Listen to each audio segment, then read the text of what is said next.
جوانی میں عام طور پر لوگ ان باتوں کی اتنی پرواہ نہیں کرتے.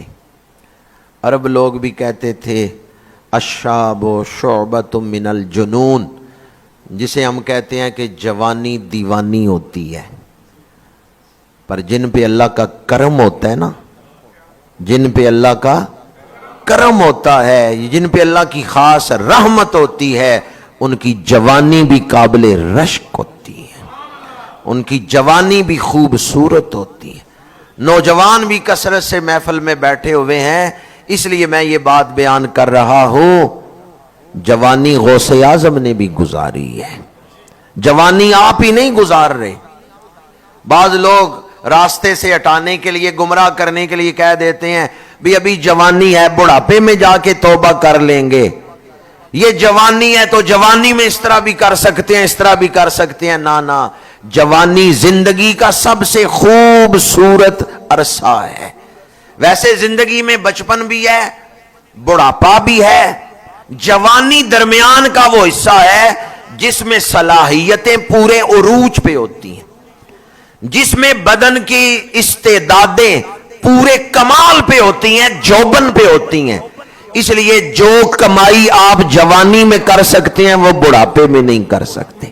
یا اگر آپ چاہتے ہیں کہ میرا بڑھاپا خوبصورت گزرے تو جوانی کو تقوی کے ساتھ بسر کریں.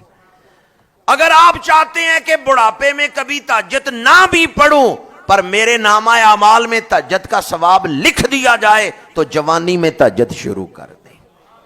بڑھاپے میں اگر بڑھاپے کی وجہ سے کبھی تہجد نہیں بھی پڑھ سکے، حدیث پاک ہے اللہ فرمائے گا فرشتوں میرا بندہ روز تہجد پڑھتا تھا، آج بیماری کی وجہ سے نہیں پڑھ سکا، لکھ دو اس نے تہجد پڑھ لی.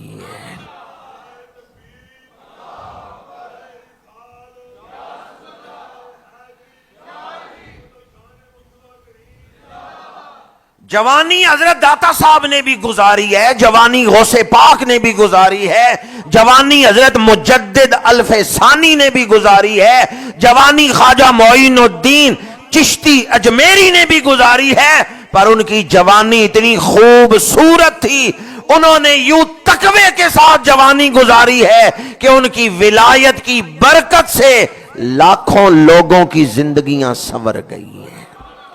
انہوں نے نہ صرف اپنی زندگی سنواری ہے بلکہ لاکھوں کی زندگی سنوار دی ہے. اور کچھ ایسے گمراہ ہوتے ہیں کہ نہ صرف یہ کہ خود گمراہ ہوتے ہیں، وہ دوسروں کو بھی گمراہ کر دیتے ہیں. اور کچھ ایسی ہستیاں ہیں کہ جنہوں نے نہ صرف یہ کہ اپنے آپ کو جنتی بنایا، دوسروں کو بھی جنتی بنا دیا.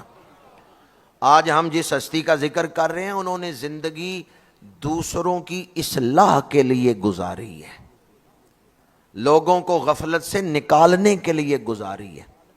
91 سال ظاہری عمر پاک ہوئی ہے حضور غوث اعظم کی. 90 سال کی عمر میں بھی آپ حدیث پڑھا رہے ہیں، اسباق پڑھا رہے ہیں، واعظ فرما رہے ہیں، لوگوں کو ہدایت کی طرف بلا رہے ہیں. 91 سال عمر پاک ہوئی ہے حضور غوث اعظم کی، اور 90 سال کی عمر میں جا کے یہ نہیں فرمایا کہ بس میں بوڑھا ہو گیا ہوں اب میں کچھ نہیں کر سکتا، بلکہ آپ نے اس وقت بھی تبلیغ جاری رکھی، لوگوں کو غفلت سے نکالتے رہے، بلکہ ان کی توجہ تو آج بھی غفلت سے نکال رہی. ان کی روحانیت کی برکات سے آج بھی لوگ نفع حاصل کر رہے ہیں.